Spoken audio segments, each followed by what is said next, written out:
Hello, my name is Tyler Power and today I will be presenting my project for Earth's physical environment. The subject of my project is river basin reforestation and afforestation as a mitigating response to river erosion and river flooding. So, what is reforestation and afforestation? Afforestation is the growing of forests where previously there was none. Reforestation is the regeneration and restoration of areas once covered with forest. These two processes are usually undertaken by government bureaus like the Department of Environment on the federal level or the Department of Forestry on the provincial level, and also by environmental NGOs. The process typically involves the planting of small sapling trees over vast landscapes. This means it can take many years for the forests and systems to grow and show the true impacts of such projects. So why do we implement these projects? Oftentimes they can take years to complete in the case of a large-scale planting, not to mention the thousands of hours of labor from men and women who work to complete them. I will use my next few slides to explain the benefits and reasons for implementation of such projects. One reason to do such projects is the ability of forest systems to reduce soil runoff from steep slopes and the stabilization that trees and other understory growth vegetation can provide for riverbanks.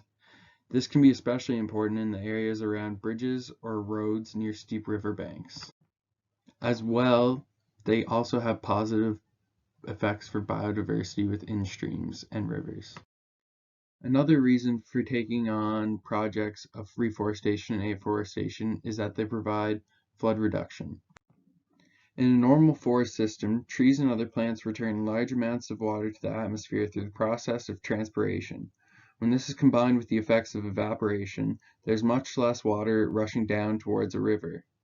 Removing forests or complete lack of trees will significantly reduce this mechanism and other storage capacities. The result is large volumes of water being released into stream flow, often resulting in flooding during periods of high discharge. So you can see why reforestation/afforestation is an attractive mitigation strategy. Now let's examine some examples of the strategy in the real world. The Gonorrhea River Basin is located in southern Ontario. Early in the 19th century, the area saw heavy deforestation for logging purposes, as well as for the expansion of agricultural land. However, throughout much of the 1930s, coinciding with the Great Depression, there was heavy flooding in many of the towns that were built along the river's lower stretches.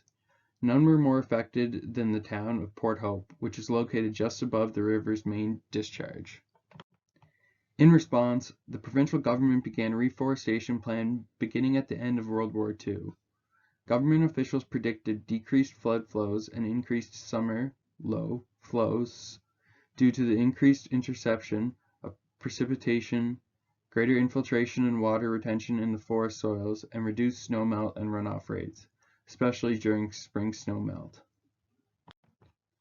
Between 1945 and 1990, forest cover in Gonorrhea forests increased from 3.3 to 8.9% of the basin area. Over this period, annual runoff decreased by 700 millimeters and runoff ratios were reduced. Reforestation was also associated with significant decreases in high flows and increases in annual minimum daily flows. This showed reforestation can have a strong impact on flood reduction. The signs of this can be seen in the reduced flooding in Port Hope. In conclusion, if we are serious about reducing flooding and river erosion, it is crucial that we implement proven strategies like reforestation and afforestation. Thanks for listening.